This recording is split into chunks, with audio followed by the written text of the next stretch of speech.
नमस्कार दोस्तों, हाल ही में 22 जनवरी को अयोध्या में राम मंदिर का इनॉग्रेशन करा गया, जहां प्राण प्रतिष्ठा हुई।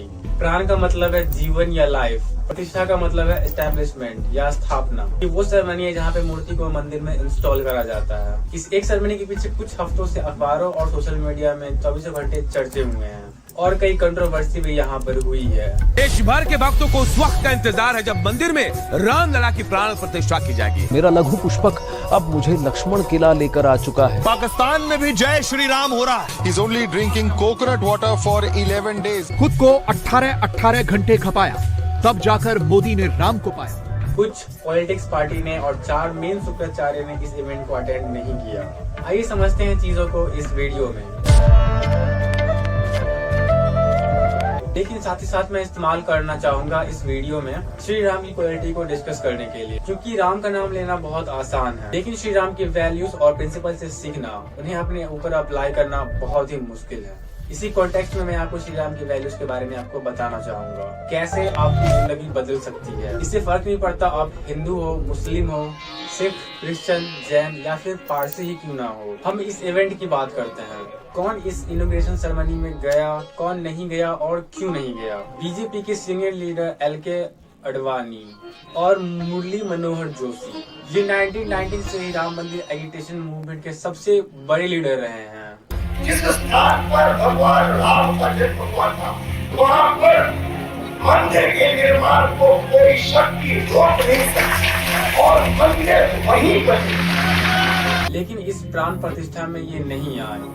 राम टेम्पल के जनरल सेक्रेटरी ने रिपोर्टर्स को बताया, इनकी एज को कंसीडर करते हुए, उनकी उम्र को देखते हुए कहा गया इनसे कि ना आए इस इनॉग्रेशन में। लेकिन दूसरी तरफ बॉलीवुड सेलिब्रिटीज कटरीना कैफ, रोहित शेट्टी, रणवीर कपूर, आलिया भट्ट, सबको स्पेशल इनविटेशन दिया गया।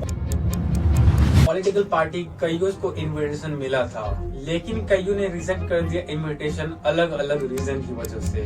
जैसे CPI-S के जनरल सेक्रेटरी सीताराम येचुरी ने कहा, रिलीजन एक पर्सनल मैटर होता है। I said religion is an individual choice of every individual. We respect and we safeguard. इन्होंने कहा इंडियन कॉन्स्टिट्यूशन और सुप्रीम कोर्ट ने क्लियरली कह रखा है, सरकार किसी एक पार्टिकुलर रिलीजन को एफिलिएट नहीं कर सकती। तो सेक्युलरिज्म के बेसिक पे इन्होंने इनविटेशन को रिजेक्ट कर दिया। शिवसेना के उद्धव ठाकरे, इन्हें इवेंट से सिर्फ 2 दिन पहले इनविटेशन मिला, वो भी स्पेन पोस्ट के जरिए। इन्होंने इसे रिजेक्ट किया और उनके पार्टी मेंबर संजय रावत ने कहा कि बीजेपी राम को वर्शिप करती है, लेकिन राज रावण की तरह करती है। उन्होंने कहा अयोध्या जाते रहते हैं, आगे भी जाएंगे, लेकिन जनवरी के इस दिन नासिक के काला राम मंदिर गए, वो मंदिर जहां माना जाता है कि भगवान राम और लक्ष्मण सीता जी अपने एक्सिल के दौरान रुकी थी। कांग्रेस पार्टी के कई लीडर्स को इनवाइट किया गया, लेकिन उन्होंने इस इनविटेशन को रिजेक्ट कर दिया, ये कह कि अभी मंदिर आधी बनी है।